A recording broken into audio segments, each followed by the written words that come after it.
Tonight on Crimewatch, go behind the scenes as we take a look at the Special Operations Command. Find out how a conman cheated 25 people and collected their money from rubbish bins. And a molest case where the police need your help.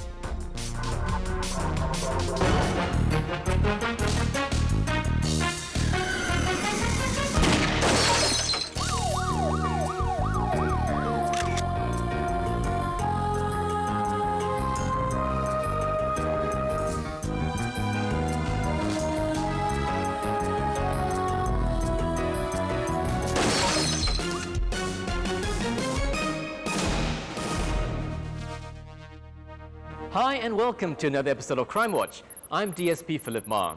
In our first story, we take a look at a special unit in the Singapore Police Force, the Special Operations Command or SOC.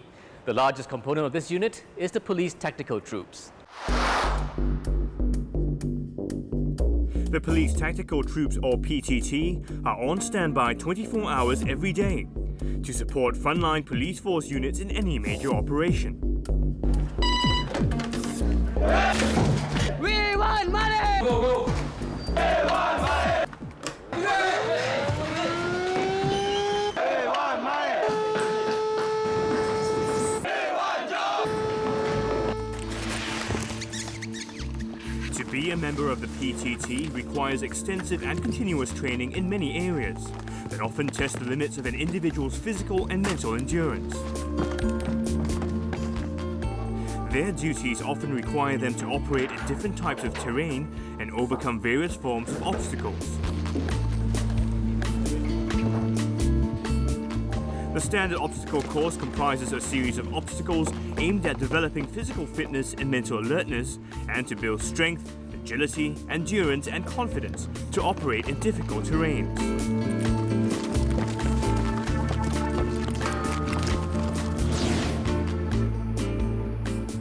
PTT officers may be required to operate from heights. They may be airlifted to the area of operation. They may also have to board large vessels at sea in support of police Coast Guard operations.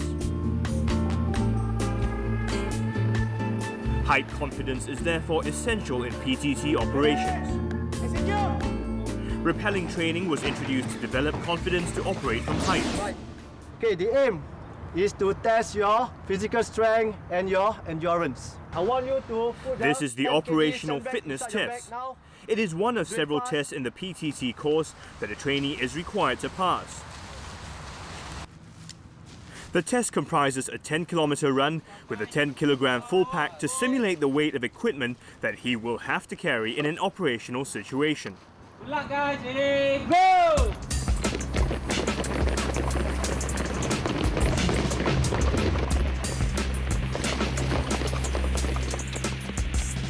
The objective is to test the physical fitness and mental endurance of the officers. Come on, come on.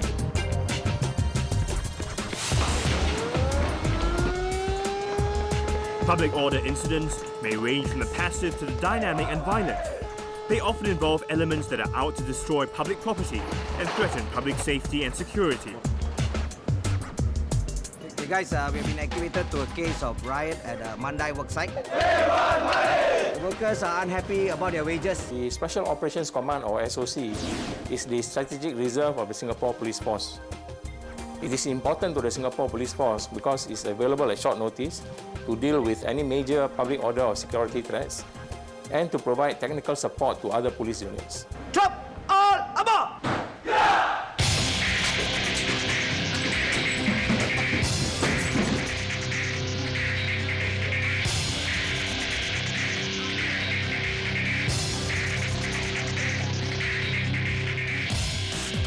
Led by ASP Vijaya Mohan, the team swiftly arrives at the problem site in full riot gear. Stop! Open the door! Stop, Siva!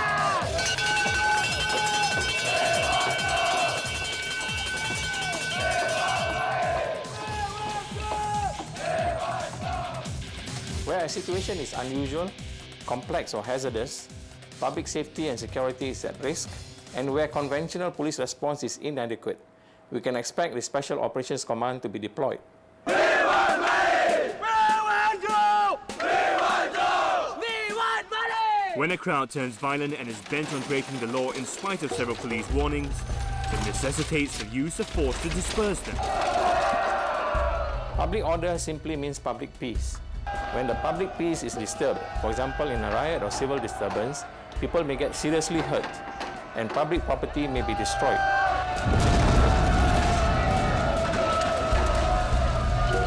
The SOC will respond swiftly to restore order, protect life and property, and to apprehend offenders. To achieve this, we will not hesitate to use force if necessary, even lethal force if required, within the limits of the law. Water cannon operators, left and right, engage cannon. When under serious threat, the water cannon may also be deployed to support the PTT. The water cannon pushes back some rioters, but there are some who are persistent in their demands. Stand by! Stop!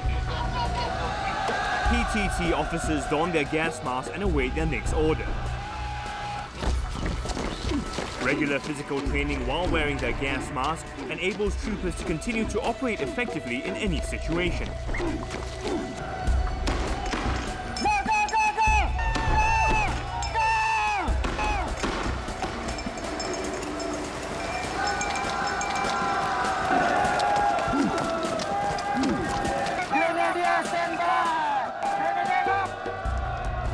In riot suppression duties, the troop commander may, under certain circumstances, order the use of irritant gas to disperse violent rioters out to destroy public property and harm innocent persons.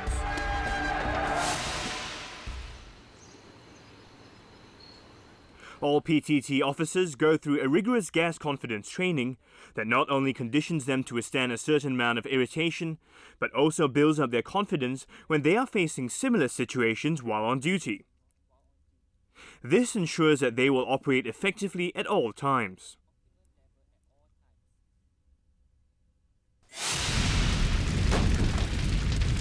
In addition to gas confidence training, PTT officers also go through grueling fire confidence training. In riot suppression duties, troopers may encounter potentially life-threatening situations and threats involving fire. Although troopers are provided with special protective gear, they need to be trained to use such gear properly for their protection, and also to carry out their duties with confidence in the face of such threats. To achieve this and sustain a high level of operational readiness, officers are well equipped and they spend a high proportion of their time on training to hone their skills. Time for a break now. When we return, find out what additional forms of training a member of the police tactical troop has to undergo and how they successfully managed to suppress the workers' riot.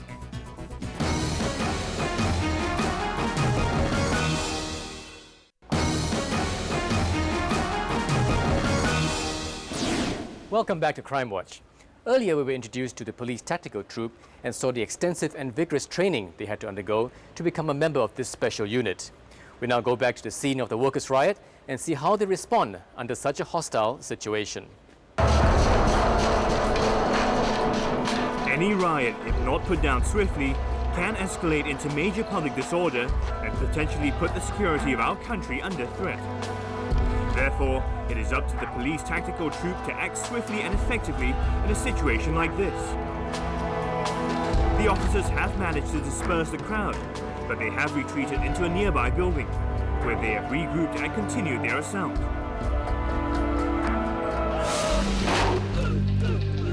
SOC troopers, because of the nature of their duties, are in addition trained in an advanced form of defensive tactics known as contact tactics, using specialist equipment such as the anti-riot baton, the shield, and the HK MP5 submachine gun.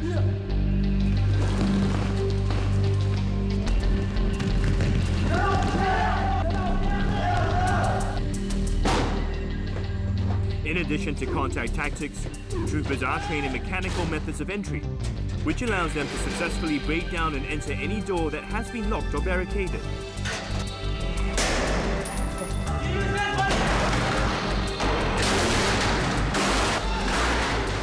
Once inside, the troopers come face to face with the ringleader. He turns violent and starts attacking the officers. This is called the angry man tactics and is also part of their training. With the ringleader caught, the riot also comes to an end. The threat environment has changed significantly since September 11, 2001, and PTT officers must be vigilant and prepared at all times for all contingencies. They are equipped to respond in support of the SCDF in biological and chemical incidents. Joint exercises are held with external agencies to test and validate procedures and practice coordination. In addition to marksmanship, officers are also trained in tactical shooting skills.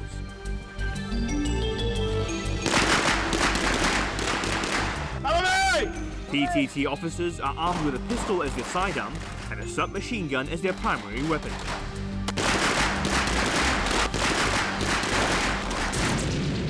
PTT officers from the Special Operations Command provide round-the-clock presence to respond to any major security threat, like the recent Pulau Tekong manhunt. SOC troopers are always ready for action and have been called upon to provide security in large-scale public events. Their responsibilities continue to expand, and in a time of heightened security, they will play an important part in the Singapore Police Force's continued efforts to fight crime and provide for a safe haven for everyone in Singapore.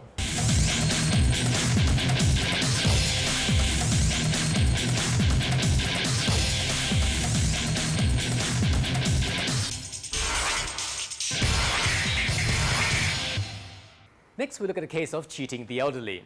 For most of us, the convenience of mobile phones has replaced the need for public phones. For some, the public phone still remains a necessary tool of communication. But for one man, the public phone is a tool for an entirely different purpose. This is John Lee. He may have a telephone at home, but John Lee likes to use the public phone outside Mustafa Shopping Centre. This is where he goes to work. Each time he would collect about 3 to 4 numbers and addresses from the phone directory.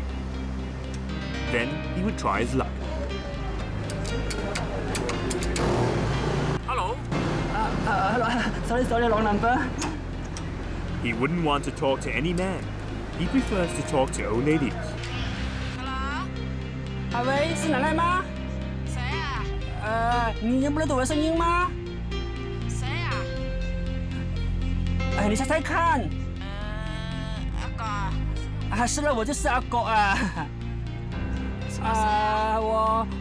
我想赚点生意，可是手头有点紧，想向你借一点钱，不知道方不方便呢？你要多少？不会很多啦，3000块而已。3000。啊。什么时候要？我等下再打给你好吗？好。哦，好，谢谢。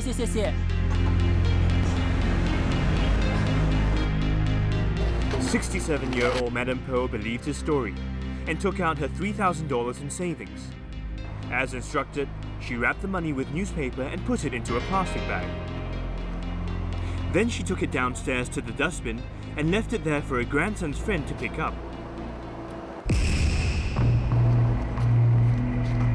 Hours later, Madame Po decided to call her grandson to check if he had received the money. 喂，阿狗啊。啊，我是阿妈。阿妈，什么事啊？哦，你收到钱了吗？钱？什么钱？刚才你不是跟我借3000元，还叫我用报纸包住，拿到楼下去，拿到钱了吗？不是我啊。啊，不是你，那不受骗了。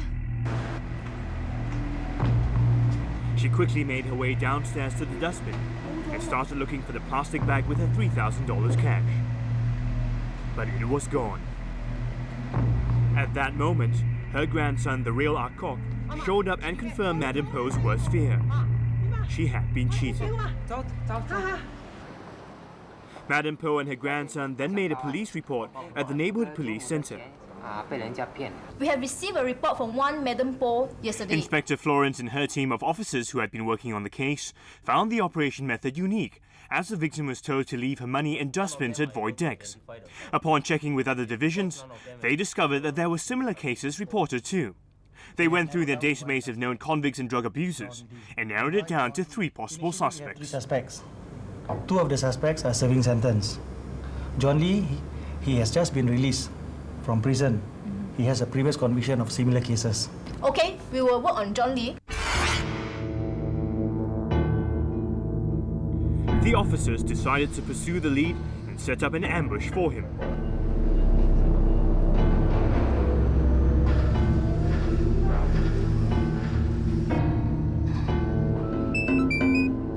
Hello, Raj. The target just left the house, walking towards your direction. John Lee left his flat as usual, but he was totally unaware that he was being watched.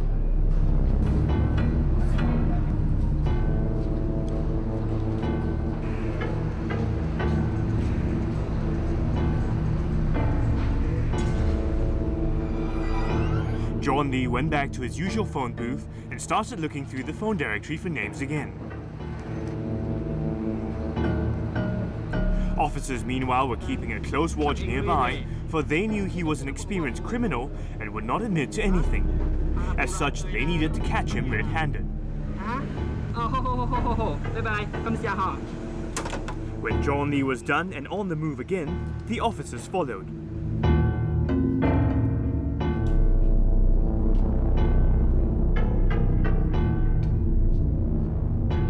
When John Lee arrived at his next victim's place, he first checked out the location for a suitable spot to put the money. Then, he made another call. 喂，阿妈，我是阿行啊，那3000块怎么样啦？已经准备好了哈，可是我现在没有空来拿你用报纸包好，放在巴士袋里面，等一下我叫朋友来拿。好，谢谢阿妈好。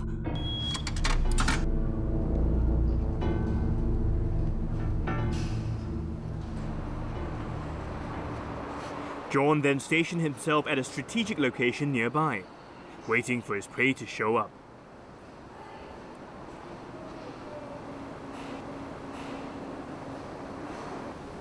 Madam Tan came down shortly with a plastic bag. Meanwhile, the officers were waiting for their own prey.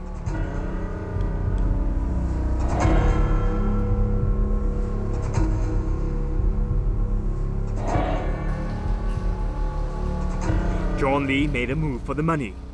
The officers were ready to move in. However, something unexpected happened. Instead of picking up the plastic bag, John Lee just walked past the dustbin. The officers were surprised. Perhaps John Lee was feeling cautious. Whatever the reason, the officers decided to split into two teams. One followed John Lee while the other stayed with the money. Moments later, another man showed up at the dustbin to pick up the plastic bag. The officers quickly swung into action. Excuse me. Police. The man identified himself as the grandson of Madam Tan. Madam Tan explained to the officers that a man had called her on the phone claiming to be her grandson Ah Sing and had asked her for a loan. For Madam Tan and her grandson, they were lucky not to lose any money as her grandson returned home in the nick of time. But so too was John Lee. He was lucky to escape the officer's ambush. Will he escape his crime or will his luck finally run out? Find out after this break.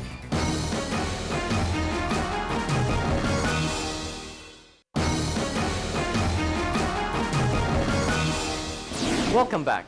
When we left off, police officers were hot on the trail of John Lee. But after his last unsuccessful attempt, John Lee decided to lie low for a while. On the 16th of March 2004, a few days after the last attempt, John Lee was on the move again. Using the same ruse, John Lee again asked his victim to deposit the money next to a rubbish bin.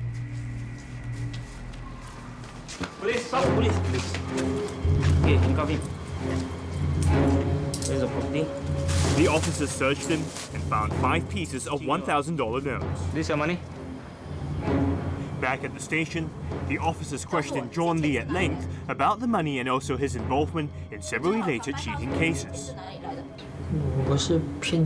John Lee also revealed that he relied on his sixth sense to decide whether it was safe to pick up the money. This was why he decided to forego his loot on several occasions. But now that he is faced with irrefutable evidence, John Lee finally admitted to 27 counts of cheating and was charged in court. For his crimes, John Lee was sentenced to preventive detention, as he had previously been convicted for similar crimes but did not repent. Senior citizens have been the targets of criminals in many cheating cases. Such cases involving the elderly have been on the rise. In the first half of 2004, these cases increased by 5 cases from 46 to 51 as compared to the same period last year. Therefore, senior citizens should be extremely careful when approached by strangers. Common tactics used by such cheats include claiming to be a maintenance repairman or government official. Always verify the stranger's identity with his company or the government agency's concerned, or call the police when in doubt. Never let a stranger into your home or be persuaded by unsubstantiated claims. Do not give strangers money when they ask for payments of hospital bills or goods. And do not volunteer any personal information which could be made use by such criminals against you. Next up, we bring you a molest case where the police need your help. On the 30th of March 2004 at about 11:25 a.m, a girl was approached by a tanned man asking if she knew the whereabouts of one of her teachers. When she replied that she didn't know, he asked her to help him carry some textbooks for the teacher. She agreed and followed him out of the school. The man then led her to a nearby HDB flat. As they were walking, he suddenly reached out and held the girl's hand. The girl was taken aback. Then the man tried to rest his hand on the girl's shoulder. She moved away. Once they were inside the lift, the man again tried to hold the girl's hand, but she pulled away. The man then led the girl to the top floor staircase landing, where he suddenly pushed her to the wall. The girl struggled and finally managed to free herself and ran down the stairs as quickly as possible. She ran all the way back to her school, where she reported the incident to her principal and teachers. A media release was sent out earlier in May as police would like to interview the man. Described to be dark-skinned and slim-built, he is in his 20s and has short hair and is about 1.7 meters tall. He would pose as a teacher and use the pretext of asking the victim to help him carry books. Thereafter, he would lure the victim to the staircase landing of HDB flats to commit the offense. If you know the man shown on the screen, or if you have any information about the case, please call the police hotline at 1-800-255-0000. Your identity will be kept strictly confidential. Police would like to advise the public, especially children, to be cautious when approached by strangers. Do not talk to strangers or follow them anywhere. And if they see anyone behaving suspiciously near schools or HDB staircase landings, they should report the matter to the police immediately. And with that, we've come to the end of this evening's episode of Crimewatch. Do take care and goodbye.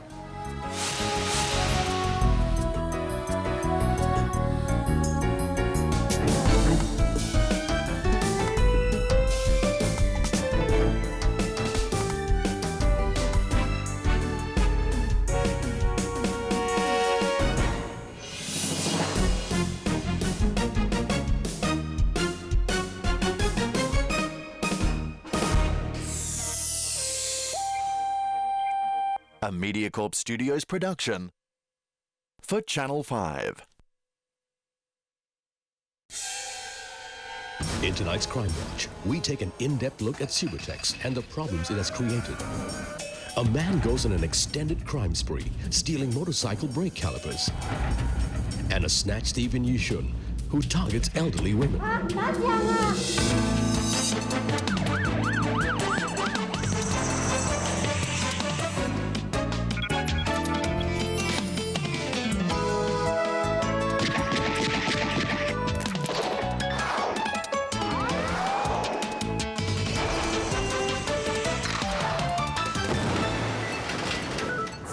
Hi, welcome to Crimewatch. I'm DSP Audrey Ang.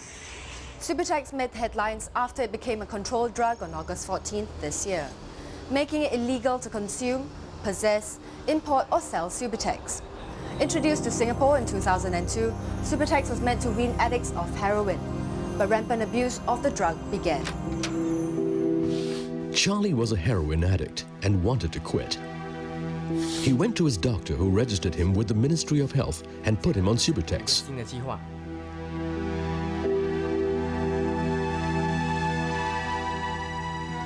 Initially, Charlie took the tablets as they were meant to be taken, by placing them under his tongue until they dissolved.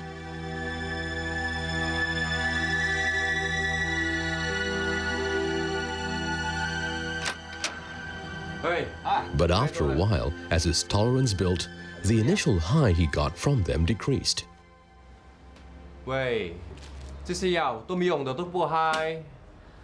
嗨，医生叫你怎样就怎样呗。我告诉你一个好方法，直接把它打进去，包你够嗨啊！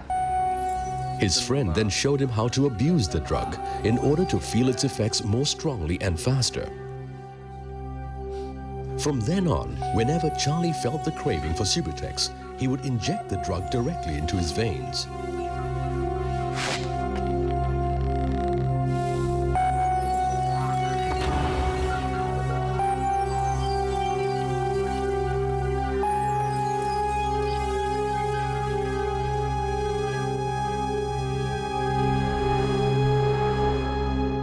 Subutex with sleeping pills, we call it cocktail. 我玩到1年以后啊，我的手脚好像开始麻痹了，渐渐啊，我的右脚啊，甚至啊，不能够走啊。他们的 Subutex 打进去他们的药物还没有融化，所以造成他们的血管阻塞。One of my girl, a clique, she lost a finger while just at the coffee shop, just shaking a finger like that, and then automatically the finger dropped without her knowledge, and she don't feel anything. Kawan saya bukan setakat tangan dan kaki dipotong, yang ada mati depan mata saya pun ada. Yang kodong kaki, kodong tangan tu ada lah, dalam 4-5 orang lah saya nampak, saya pergi melawat diorang kat hospital kan. My mom passed away. So that time I got no feeling, I got no sad feeling or what. Saya ingat nak mabuk Subutex je. Saya tak fikir lain. Waktu saya pergi kebumikan arwah mak saya pun saya dalam keadaan mabuk.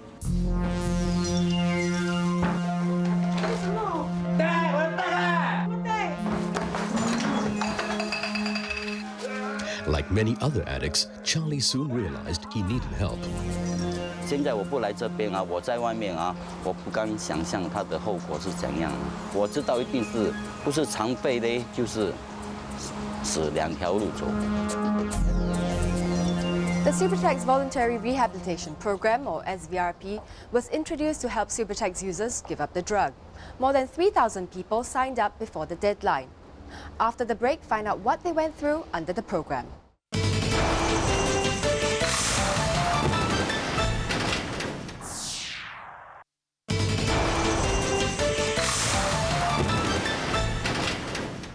Welcome back to Crimewatch.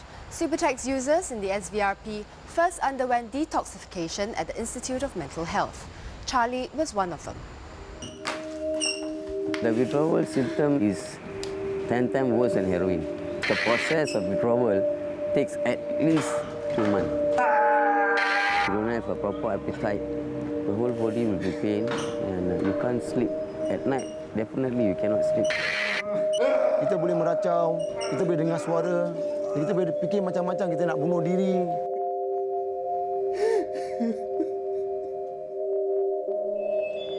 After detoxification, Charlie was recommended to a halfway house and put on their rehabilitation program.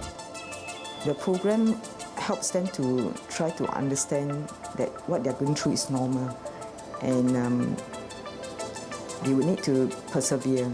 Physical withdrawal is tough, but the even more difficult phase will be the psychological craving. Commitment is essential. Thereafter, we can help him to reintegrate to society. The residential program is to highlight to them their weaknesses and their strength, build up their mental resilience, help them to cope. They will carry out some in-house work. We call it work therapy. When they are able to take on more responsibility, we would see where their strengths are.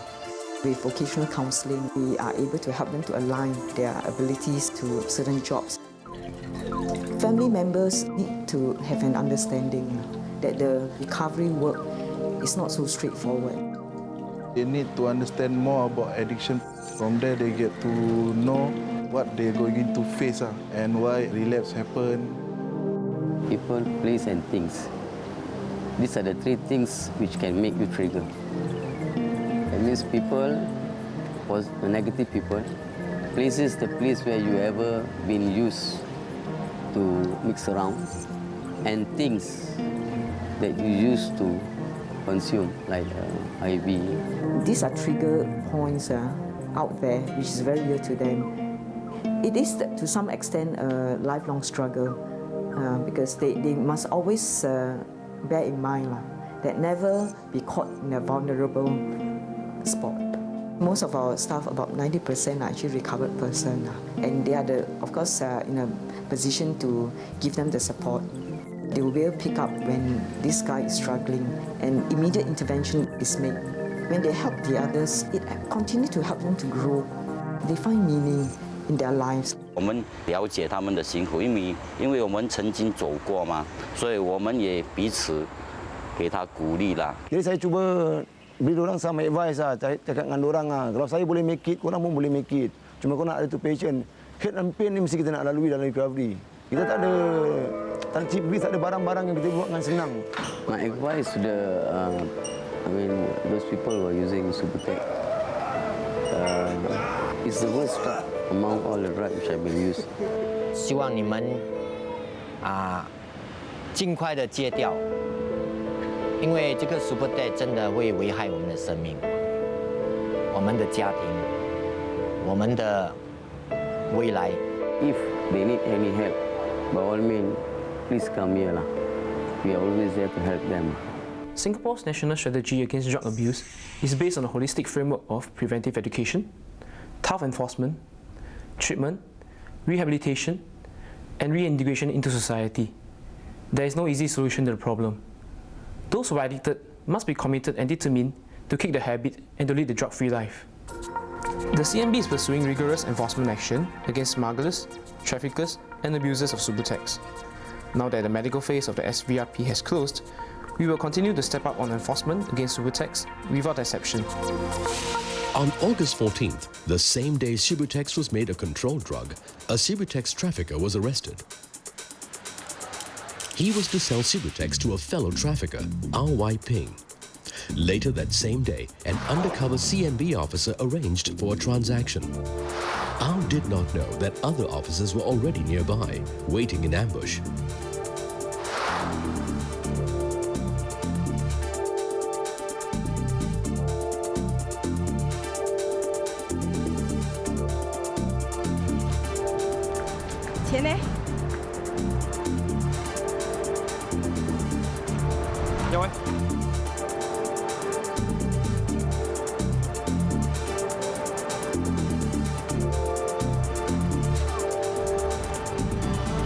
When the signal was given, the officers swung into action.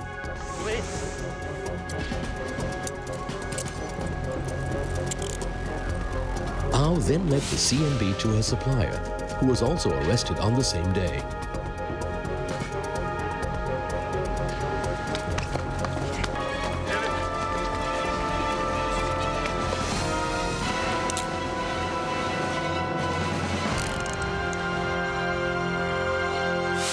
R.Y. Ping was the first person to be convicted of Subutex trafficking in Singapore. She was sentenced to 6 years imprisonment. Subutex traffickers face a sentence of 5 to 20 years imprisonment and 5 to 15 strokes of the cane. Under the long-term imprisonment regime, hardcore Subutex abusers with 2 prior drug consumption records now face at least 5 years imprisonment and 3 strokes of the cane. Those who require counselling can call the Singapore Anti-Narcotics Association. Next up, find out how a simple post on an online forum led to a series of thefts all over the island.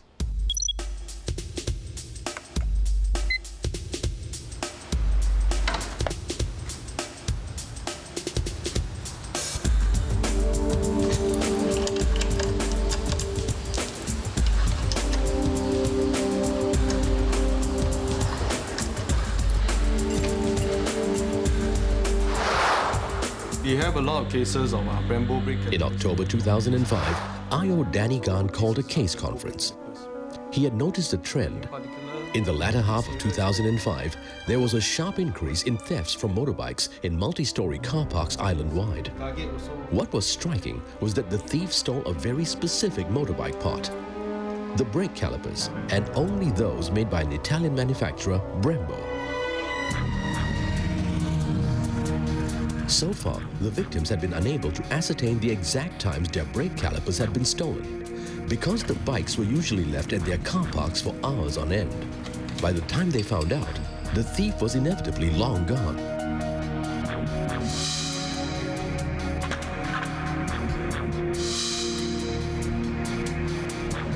Following the case conference, I.O. Daddy sent his teams out to revisit the crime scenes. Police, check. Can I have your ID? Enquiries and investigations were also carried out, but it was almost impossible to catch the thief in the act, since none of the victims could pinpoint when he struck.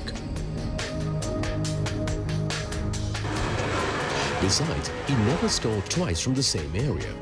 No one could predict his next target. The thief they were looking for was Teo Ek-seong, and unknown to the police, he only stole in broad daylight for two reasons. One, he was a student and could only steal after his lessons were over. And two, he was on probation for theft and had to report home by 11 p.m. every night. It all began when Teo, who was heavily into motorbikes, was browsing an online bike forum one night. Another forum user, Akront, had posted a message promising good money for second-hand Brembo brake calipers. Teo was intrigued.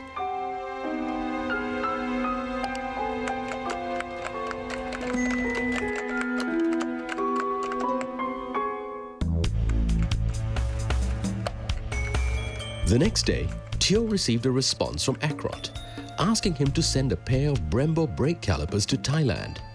He would then wire the money over. Attracted by the money offered, Teo decided to sell Akront the brake calipers from his own motorbike.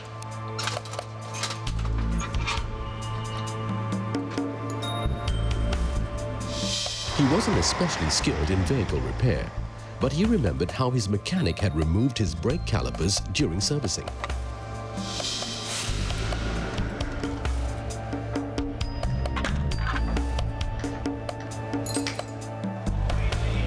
Teo then mailed his brake calipers to the address in Thailand that Akront had provided. Just need you to fill this up.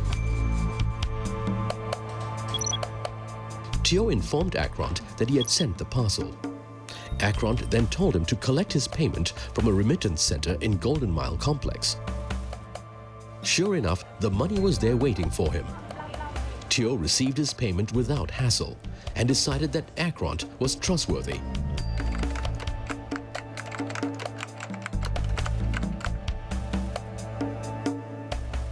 So when Akront approached him again and hinted that Teo should procure the brake calipers illegally, he made the decision quickly.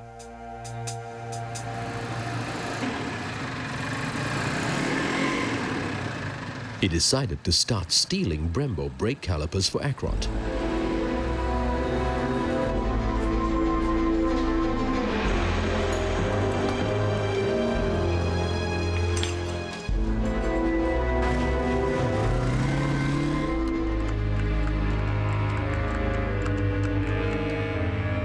But when Akront kept pressing him for more, Teo had misgivings.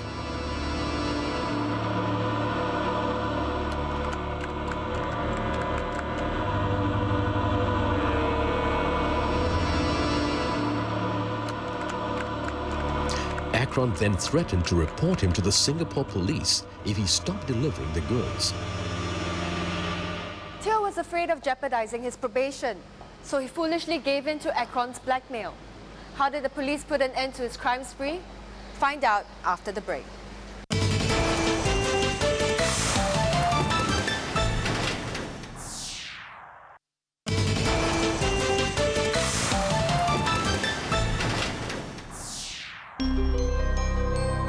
Akront always seemed to need more Brembo brake calipers, and Teo had to steal constantly to meet his demands.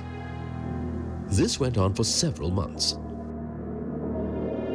To throw the police off his tracks, Teo would steal from a certain area, and once he had covered that, he would move on to another location.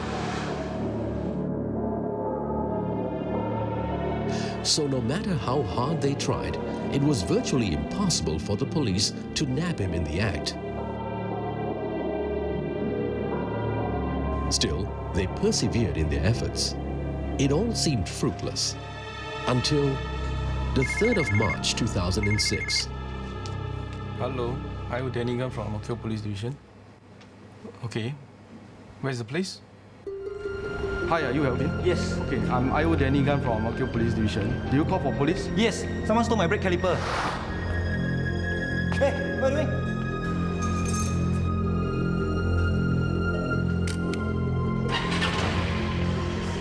At first, Alvin didn't suspect anything. Then he realized something was wrong with the braking system. Upon checking, he found that his right brake caliper was missing. Suspecting the young man who had been loitering near his bike, Alvin hunted around the car park for him and finally caught sight of him at a lower deck. However, the motorcyclist rode off before he caught up with him. Do you take down his vehicle number? Yes, it's 4210. Running the license plate number through the system came up with a name, Teo Xiong. That very night, Teo found some unexpected visitors at his doorstep. I.O. Danigan, can you allow me? I.O. Danny asked Teo to bring them to his room.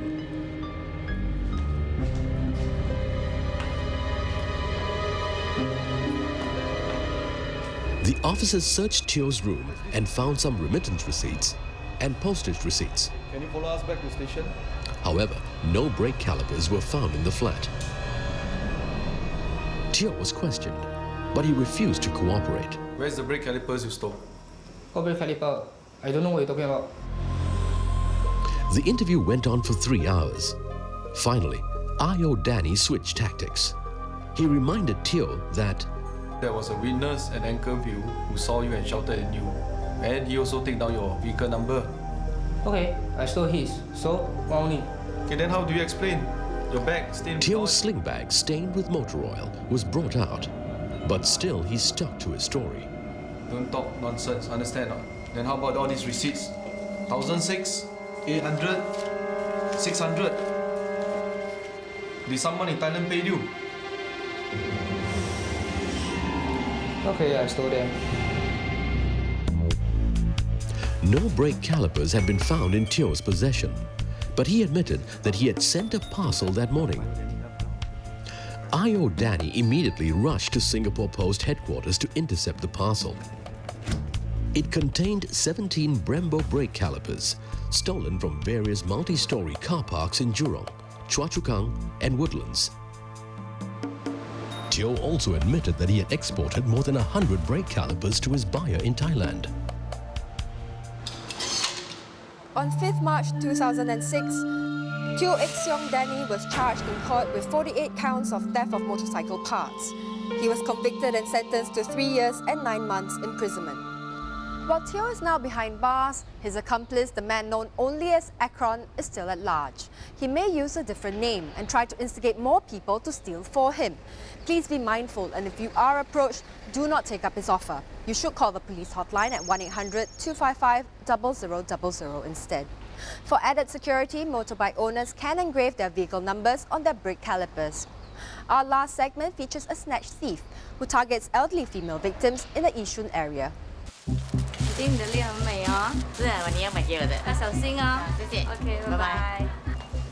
On 2nd August 2006, Madam Lim went shopping near her Yishun flat. It was broad daylight, so Madam Lim didn't suspect that anything untoward could happen to her.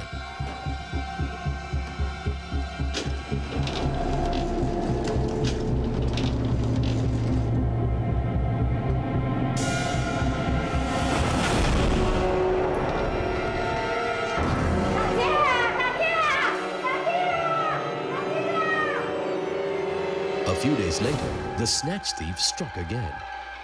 This time, it happened to Madam Chua, who was using the stairs. A total of 3 such cases were reported at Yishun between 2nd and 23rd August this year. The culprit targets elderly women for their jewelry, and police believe he follows them home from the market or provision shop, waiting until they are in secluded areas like staircases and lifts before he makes his move. Snatch thieves are always on the lookout for vulnerable, easy prey, and elderly women are prime targets for them. Here are some ways to avoid becoming a victim. Refrain from wearing excessive jewelry. Always be mindful of your surroundings, and if someone suspicious enters the lift with you, exit the lift at once and take the next lift. The police are appealing for information on the culprit, who is struck at Yishun Avenue 2, Street 21 and Street 61.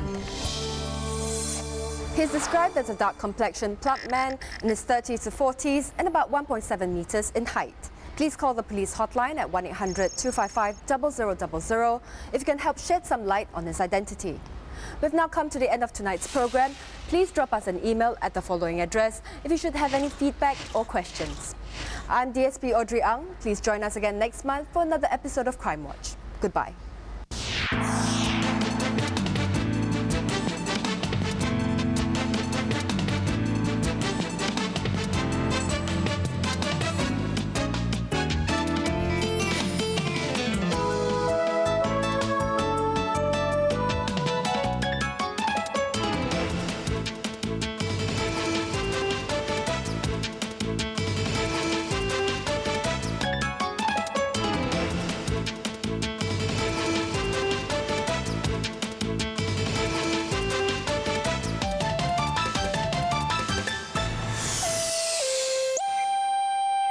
A MediaCorp Studios production for Channel 5.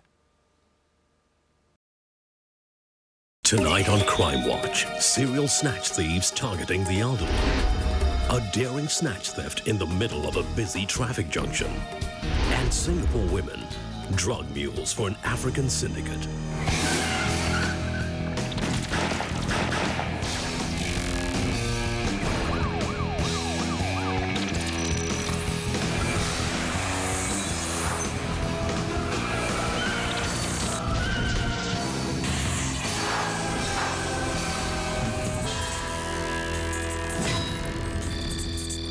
In 2008, there was a 3% increase in the number of snatch thefts involving the elderly. The number of elderly victims falling prey to robberies and snatch thefts increased from 242 to 249 persons in 2008. Most of these elderly victims were robbed in the day and at common areas of housing estates. They were alone and going about their daily routine. In our first story, we look at a series of snatch thefts that happened in the Yishun area.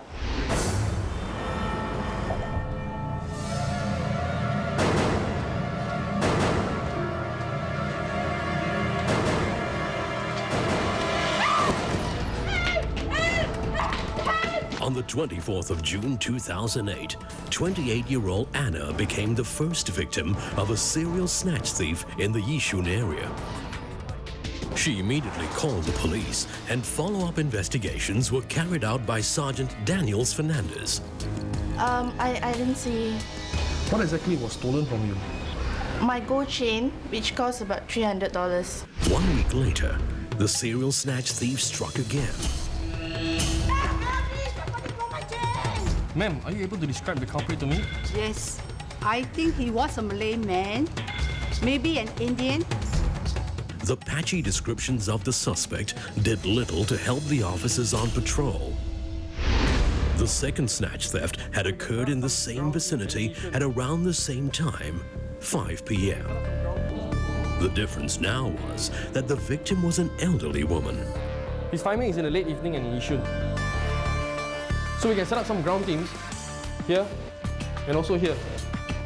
Currently, let's keep the window wide open and start the deployment probably from 12 to 6. It's also highly likely that after committing the crimes, he may make his getaway through Yishun MRT here. The police were not wrong in their suspicions that he would strike again. Only this time, he changed his timing to 9 p.m. The culprit didn't keep his timetable, which means that we may also have to extend the times of our deployment as well. He also shifted his snatch locations to here. The fourth case happened 2 days later at another location. But again, the unclear descriptions of the snatch thief couldn't help the police, who were already on the lookout. In the meantime, in order to alert residents' awareness in preventing similar crimes, the police intensified its community outreach efforts. With the help of the grassroots members, crime prevention pamphlets and notices were distributed to the residents in Yishun. But despite the warnings, 2 more snatch thefts occurred. One on the 21st of July at Yishun Avenue 5, and another just 2 days later on the 23rd of July. As usual, the target was the elderly. This time, it was 76-year-old Madam Chan.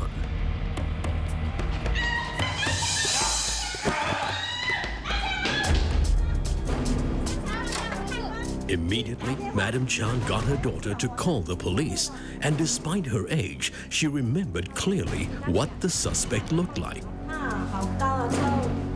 有没有机车？无车。无车，出了。他穿什么衣服？他穿是蓝色。A Malay man wearing a blue shirt, jeans, and a cap, about 35 years old, white shoes, stole a gold chain, slightly twisted. 76-year-old Madam Chan was the first victim who was able to give a clear description of the thief. The information was swiftly radioed to the ambush teams. Weeks of quiet surveillance were finally about to pay off. Based on the crime analysis that the suspect was likely to head for the MRT station, the police officers kept a lookout on the direct routes from Madam Chan's block to the Yishun MRT. In just over 5 minutes after the report was made, police officers spotted the man fitting the description. Heading towards the vicinity of North Point. All resources to meet me there now.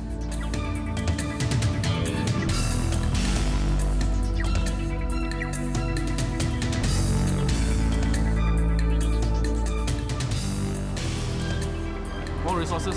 Suspect heading into the toilet.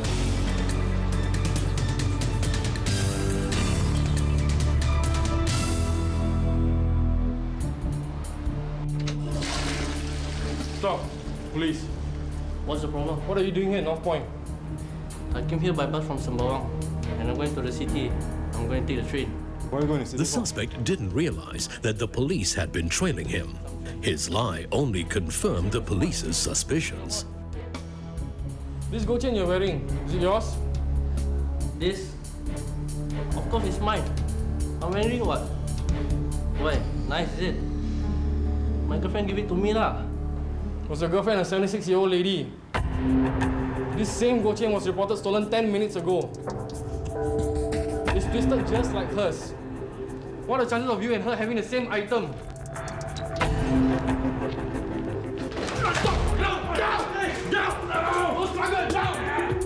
Within 35 minutes after the snatch theft was reported, the suspect was arrested. He was Rizwan bin Mohammed, and he had a previous record with the police.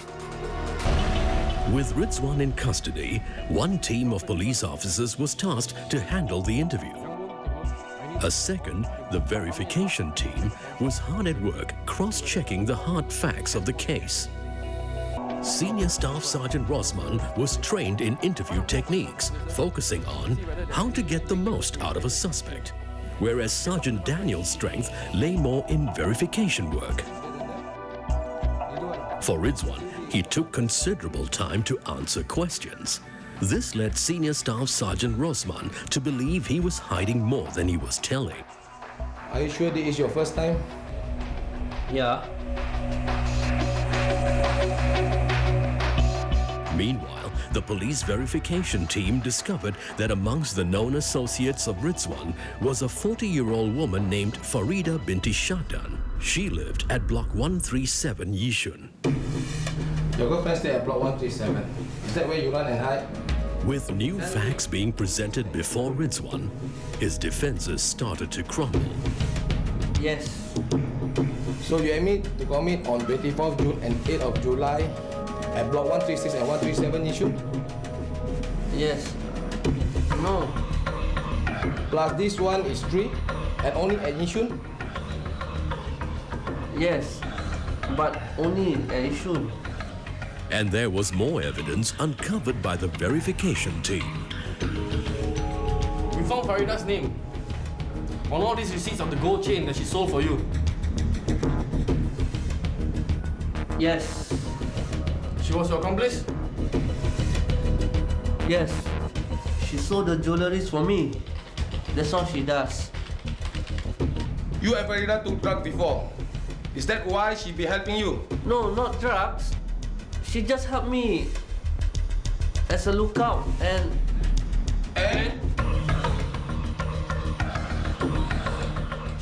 Caught out, Rizwan soon revealed the rest. He told the police that Farida was his accomplice.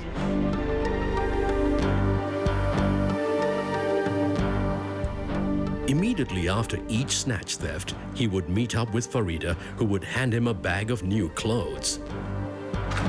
He would quickly change and then together pretend to be a couple. This was to throw the police off, as they would be looking for a single snatch thief in the vicinity. Rizwan had chosen blocks close to the MRT, so that after every crime, he would change at the toilets and then catch the MRT to get out of the area. Within a few hours of his arrest, armed with facts and receipts, police pieced the various pieces of the puzzle together. Rizwan was indeed involved in all the snatch thefts in Yishun in the past month, and 1 snatch theft and 2 robberies in Bedok. Rizwan bin Mohammed was prosecuted for the offences of snatch theft, robbery with common intention, and consumption of controlled drugs. He was sentenced to 10 years, 6 months imprisonment, and 12 strokes of the cane. Farida binte Shadan was subsequently arrested and prosecuted for the offences of snatch theft with common intention, robbery with common intention, and failing to report for a urine test. She was sentenced to 3 years, 5 months imprisonment. The arrest of Rizwan and his accomplice put an end to a spate of snatch thefts that lasted for 4 months. His victims were mostly elderly people, and all were sporting gold chains. To prevent falling prey to crimes such as robbery and snatch theft, there are crime prevention precautions which the elderly can take. Hello, I'm Ann Cock. If you have an elderly person at home, please help us to convey the following messages. Elderly people should not wear too much jewelry when they're out, and especially if they are alone. Robbers usually target elderly people when they are on their way home from the market or after buying groceries. They often strike at places such as indoor common areas like the lift lobby. Elderly people should always be alert and attentive to the surroundings. If they are being followed, they should remain calm and move to a crowded area or call the police to seek help. If they are alone and taking the lift, they should exit immediately if someone suspicious enters. If the robbers confront them, they should remain calm. Do not put up any resistance. Instead, try to remember how the robbers look like and if they have any unusual features. Call the police immediately with details of the robbers. Every single piece of information will be useful in tracking down the criminals. When we return, a bold and brazen snatch theft right in the middle of Sembawang Road.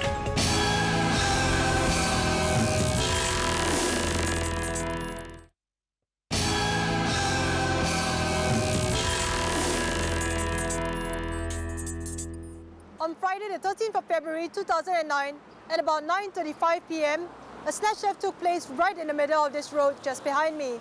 It is Sembawang Road, just next to Chong Pang. It was a daring and violent snatch theft, and the culprits have not been caught. We're about to show you a recreation of what happened that night. Please, if you remember anything, contact the police immediately. Madam Tan is the owner of several handphone shops in Chong Pang. On Friday the 13th of February at about 9:30 p.m., as she would normally do, she counted the day's takings in full view of the public. Altogether, she had about $10,000.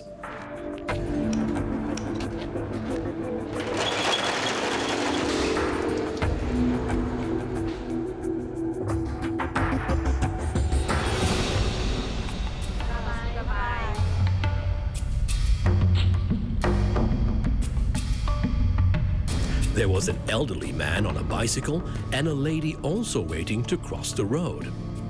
Although the pedestrian sign was red, as there was no traffic, Madam Tan decided to go. However, she had to stop at the center divider, as there was traffic on the other side. As she waited, she felt someone pull her bag from behind. The force of the pull was so great, she fell. The person continued to try and pull her bag away. Finally, the thief gave Madam Tan a hard push and managed to snatch the bag away. He then ran across the road towards the army camp and along the pavement along Sembawang towards Gambas Avenue. Madam Tan's colleague, who saw what happened, gave chase. The elderly man who saw what happened also cycled after the thief. But the suspect dashed back across the road towards Block 107. Both the colleague and the uncle stopped as they couldn't go across the road. The commotion attracted another passerby who continued the chase. They ran towards Block 115. Somewhere inside the cluster of flats, another man ran up to the witness. What happened? The man just over lady. Okay, you go this way, I go that way, so we can corner him. Right on, go! The man joined in the chase while the witness tried to cut the snatch thief off in another direction. But by the time he turned the block, he realized both men were in cahoots with each other. If you have found a white helmet in this vicinity, please contact the police immediately. Here's the description of the two men involved in the snatch theft. The snatch thief is in his 20s, of dark complexion and thin. He wore a dark-coloured t-shirt with lighter-coloured horizontal stripes and dark-coloured Bermudas and canvas shoes. The second man, last seen holding the handbag running towards Chong Pang City, is in his late teens to early 20s, of fair complexion, about 1.5 meters tall. He wore a white t-shirt with dark-coloured Bermudas and slippers. He had short black hair and was carrying a dark-coloured sling bag. If you've seen either of these two men, do not confront them, but contact the police immediately at the hotline 1-800-255-0000. 我相信一定有人看到了，因为不可能当场那时候应该在9点45分这样嘛，还是有人的，不是说完全很近的咯。所以我希望有目击者出来提供线索了，也希望能够找到那对夫妇了出来提供线索，因为他刚好在我的背后嘛，说那时候他还帮我搭脚车追那个土匪咯。Up next, how African Romeos wined and dined a Singapore woman to become a drug mule.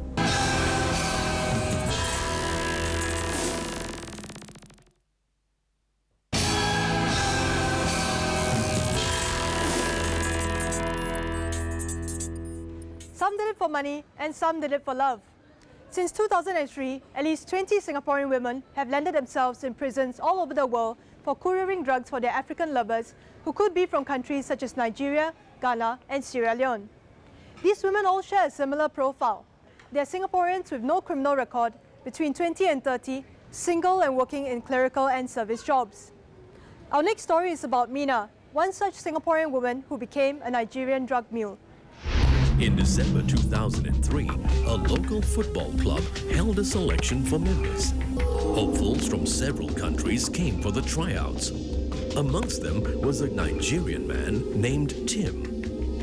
Tim never made it to the club's football team, but that was probably not his intention. He was here scouting for something else. Seated in the crowd was Mina, a young clerical officer in her mid-20s.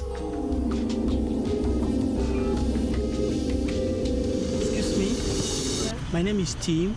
I'm new in Singapore. May I know where is the best place to stay? There are some It seemed like an innocent foreigner in need of help. Okay. Do you know the cost?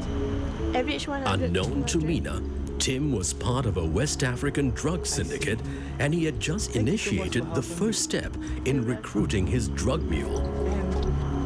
Can I buy you a cup of coffee to thank you for helping me? It didn't take very long for the friendship to develop.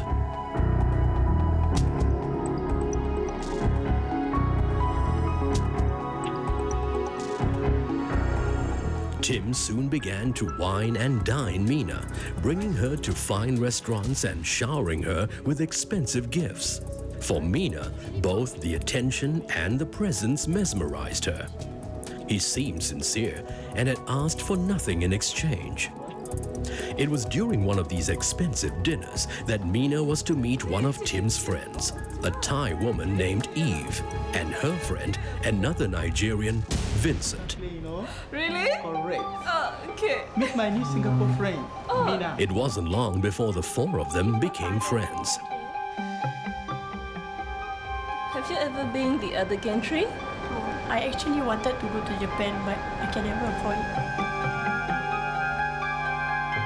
It started out as a remark in a casual conversation. Mina had expressed a desire to visit Japan. That was enough to get the scam rolling. Several days later, Eve called her from Bangkok. Eve, I'm calling from Bangkok. Guess what? I just won free ticket to Japan in the lucky draw, but I don't have time to go. I was wondering if you'd like to have it. Knowing Mina's desire to go to Japan, Eve, together with her Nigerian boyfriend, hatched a scheme to entice her. A scheme that required her to go to Bangkok first. Guess what? It's Eve. She has a free ticket to Japan, but I will have to take the plane out from Bangkok. Should I take it? Will I sound weird? Come on, it's a fun, you know. She wouldn't. Assured by Tim that Eve was trustworthy, she jumped at the opportunity of a free trip to Japan. Okay. Hello, Eve. Yeah. Eve met Mina in Bangkok and brought the starry-eyed Mina on a whirlwind tour of Bangkok. She also brought her to a shop so that Mina could get her luggage bag.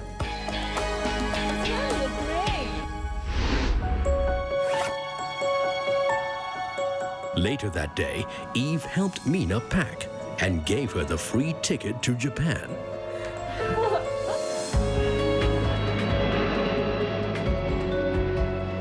Mina was looking forward to a week of fun in Japan. But it ended the moment she arrived at Japan's Narita airport. Konnichiwa, miss. Yes? Sumimasen.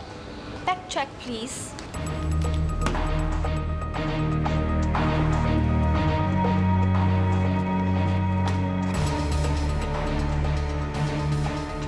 What's this? 30?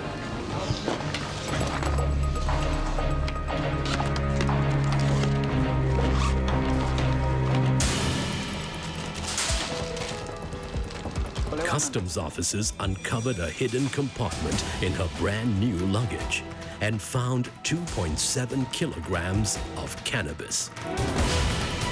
Tim, as well as Eve and her Nigerian boyfriend, simply disappeared.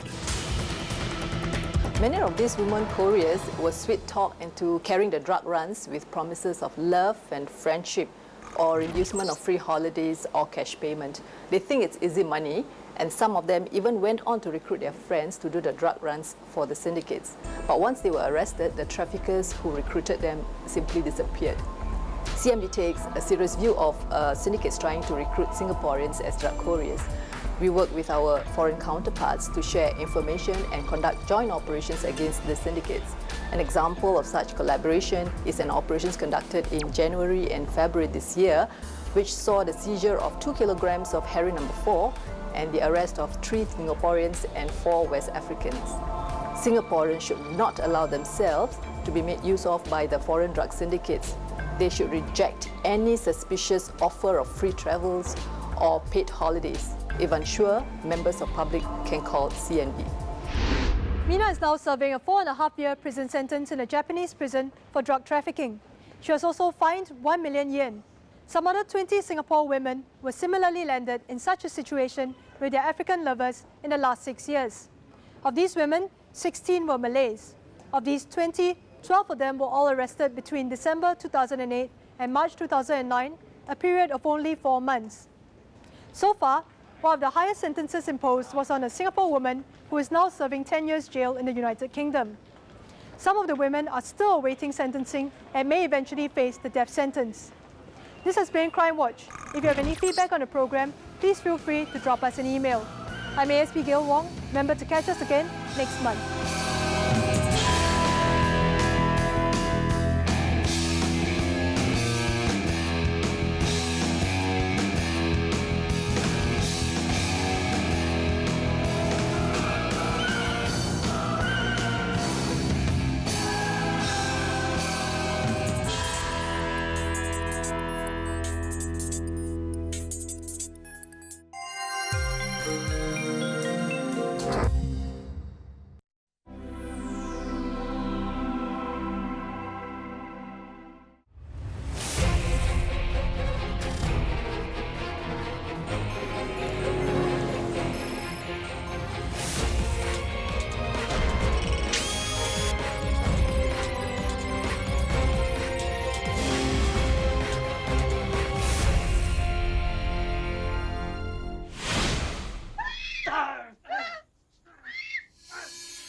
Bang, our neighbors are fighting again.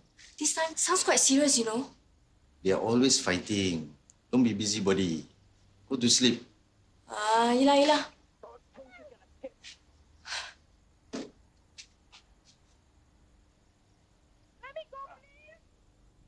Hello? Hello, police? Yeah, I want to make a report. My neighbors are fighting. Yeah, and there's a lot of screaming and shouting going on. Yes. Okay, my name is Amira binti Apid, and my address is Yishun Avenue 11. Yeah. Wait, I think I heard something fall outside.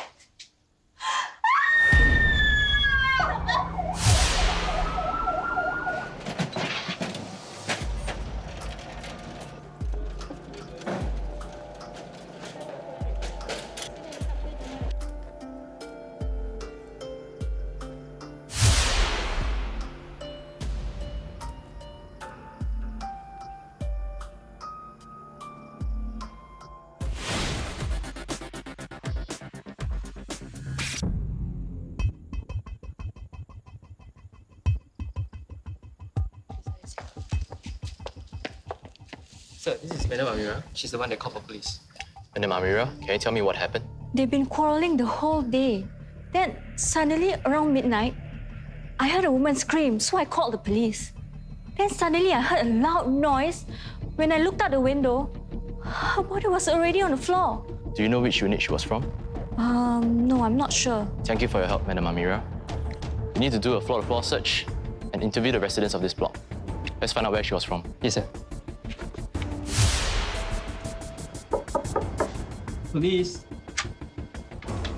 Sir? Can I just check if any family members missing from your house? There's only 2 of us. Could you just make a check for me, please? So just the 2 of you? Yes, sir. Yes. 在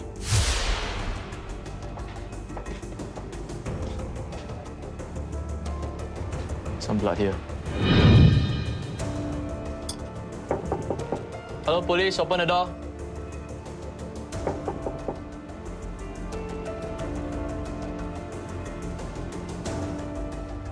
Ops room. Possible unit of the deceased has been located. However, the unit is locked and there are bloodstains on the padlock. Request for SCDF assistance. Hello, police. Open the door.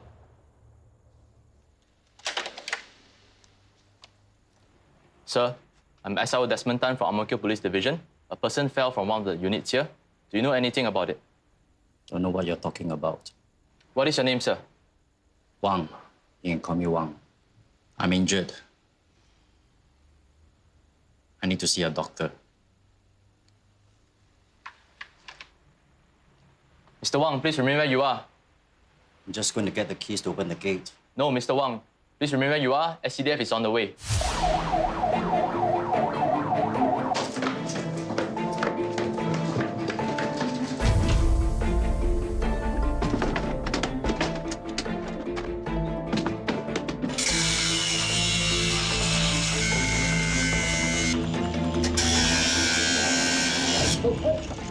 Ready. Up.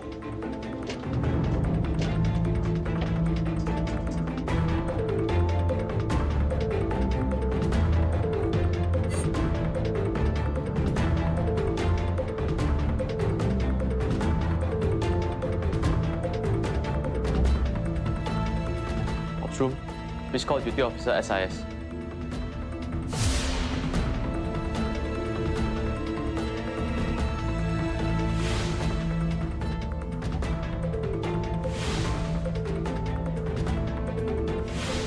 Ben, there's a victim here. She's still alive.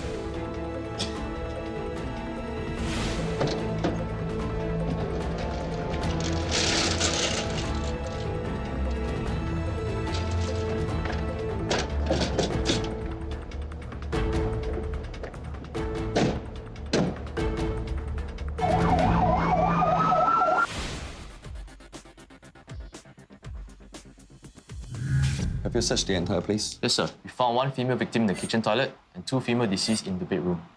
Sir, we also recovered a knife stained with blood underneath the mattress that the 2 deceased were found. We recovered a metal spatula stained with blood in the washing machine. There were 2 other knives recovered from the attached toilet in the master bedroom. One was a chopper and the other looked like a kitchen knife.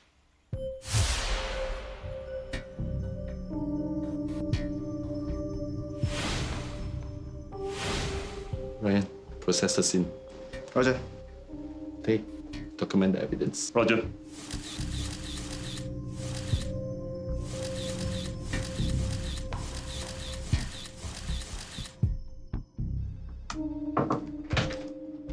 Dr. Sir. Afternoon, sir. What have you got for me so far? Okay, this is what we got. Yes. We made our preliminary checks. Okay. The deceased Zhang Meng and the daughter Feng Jianyu, Yes. Yang Jie, and the victim Li Meiling, they are all tenants in the flat. Okay. The accused, Wang Zijian, resided at Tianjin, China, have been having a relationship with Zhang Meng. This is Wang's third trip to Singapore. Over a period of time, he has been feeling cheated and abused by the deceased. What's his version with regards to the day in question? The accused claimed that he and the deceased Zhang Meng have been arguing violently. Although he confessed attacking Zhang Meng, Jianyu, and Mei Ling, but he has no idea how Yang Jie died. I don't know how that woman Yang Jie fell. I didn't even touch her.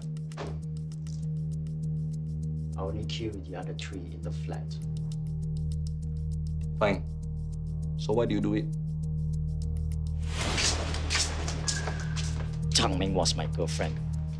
She's always expecting me to pay for everything. Pay, pay, pay. Every day only want to eat crabs.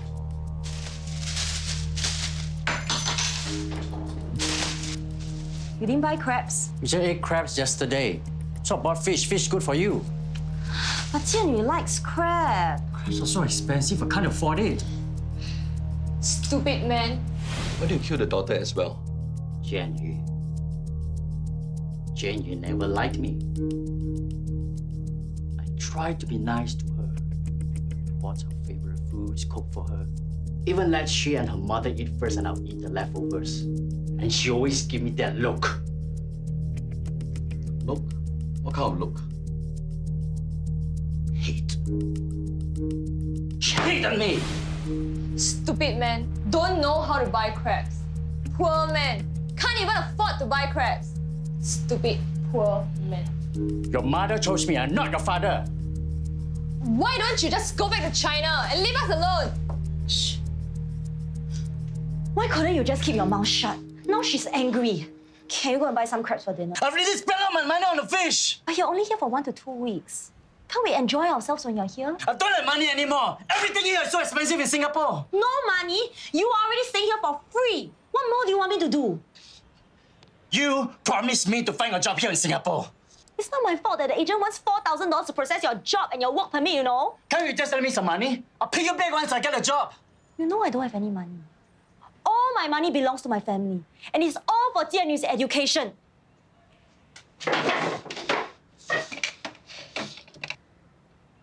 Where are you going? Out. What about me? If you don't like being cooped up here, you can go and find your own place to stay in Singapore.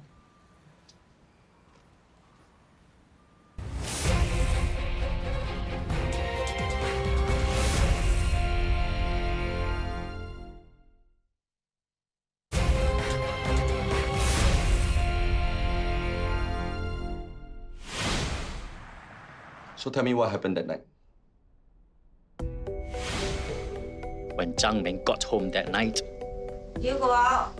no, Then why do you stink? I really regret coming here. If you don't like it, then go back. Pack your bags and go home tomorrow. Can't you say something nice when you come back?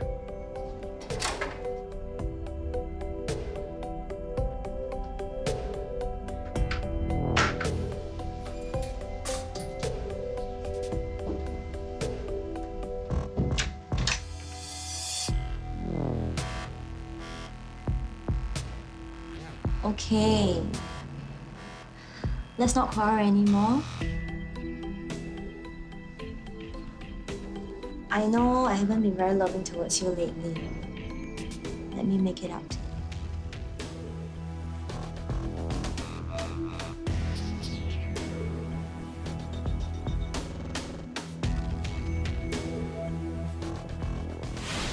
After that, I couldn't sleep. I kept thinking of how she humiliated me. I tried so hard to make her happy, but it was never enough. Never.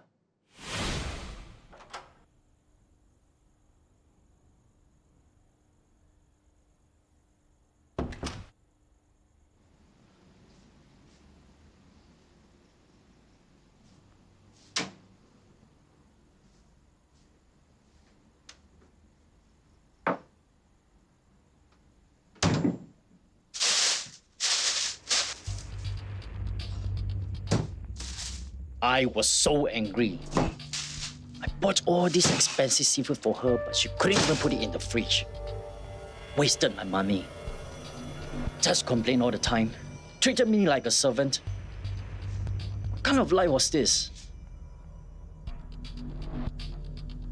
I felt the blood rushing to my head. It felt like my head was going to explode.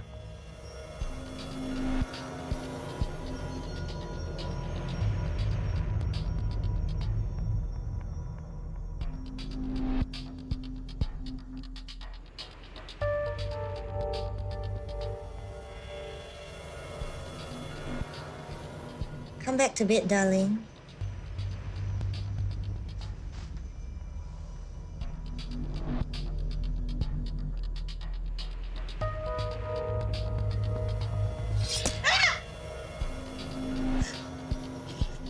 Die!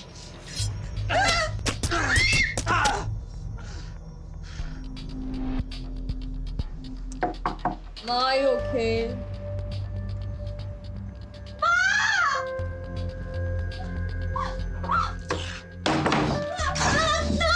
Who's your daddy now?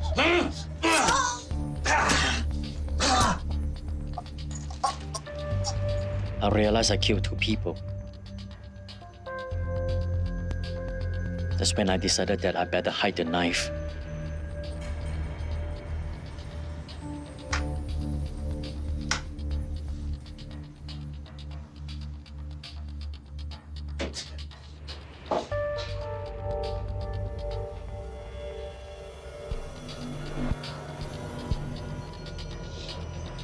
Then it occurred to me that there were other people in the flat.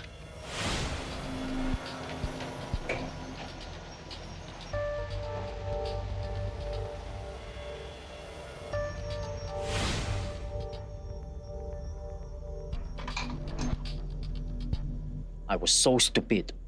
Don't know why I took the metal thing.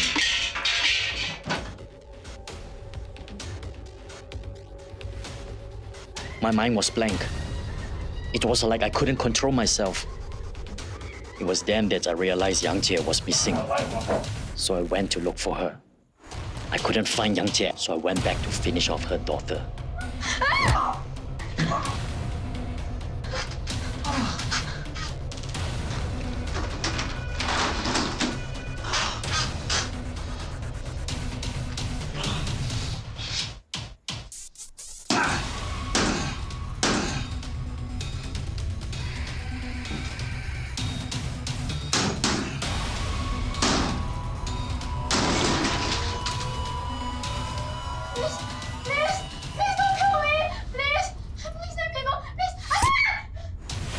I knew I needed to get away.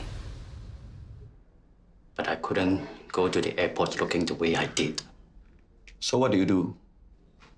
I took a bath first. Where? In the master bedroom's toilet. You found 2 knives at the master bedroom toilet. Do you bring them there? Yes. I wanted to wash the blood away. Then what happened after that? I packed my bags. And when I was about to leave, I heard someone knocking on the door. That was the police officer. There was this one other person, right? The woman Yang Jie that we found on the ground floor. I didn't do anything to her! Don't lie to me. We have forensic scientists working round the clock, collecting the blood samples and evidence. You will see if you're responsible for Yang Jie's death.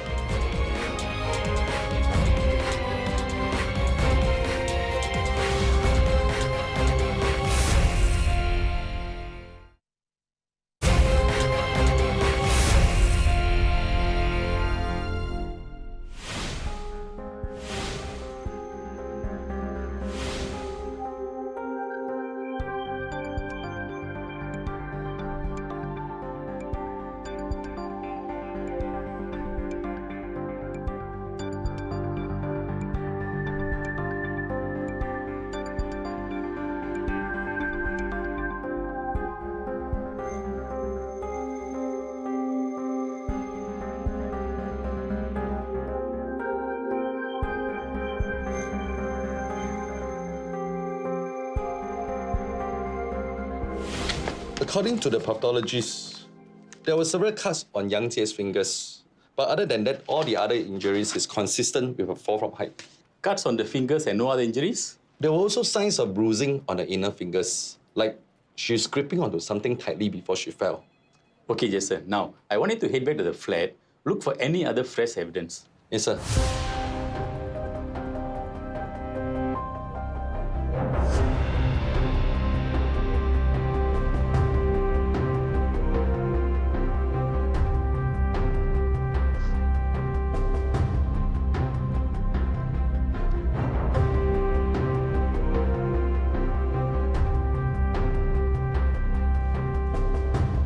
Ryan, found some blood stain here. Ken, document this. So, what did the forensic report say?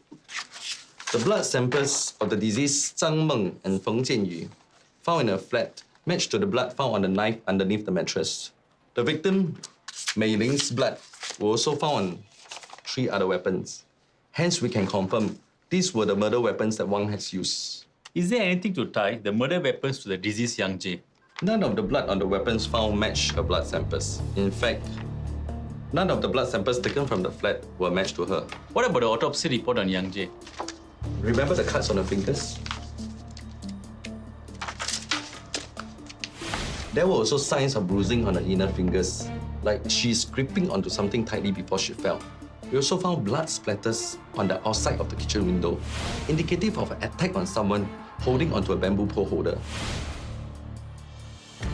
So, the blood splatter, together with the cuts on the fingers, prove that Wang forced Yang Jie to fall to her death? After reviewing all the evidence, we believe that this is what happened. After killing Zhang Meng and her daughter Jianyu, Wang went after Mei Ling and her mother Yang Jie. But during the attack on Mei Ling, Yang Jie ran out of the bedroom. So Wang went to look for her. But we believe that he actually saw her trying to climb out of the kitchen window. Let me go, please! Let me go, please! Let me... What about the blood found on the padlock that alerted us in the first place? That was Wang's blood. It probably got onto the padlock when he was trying to escape.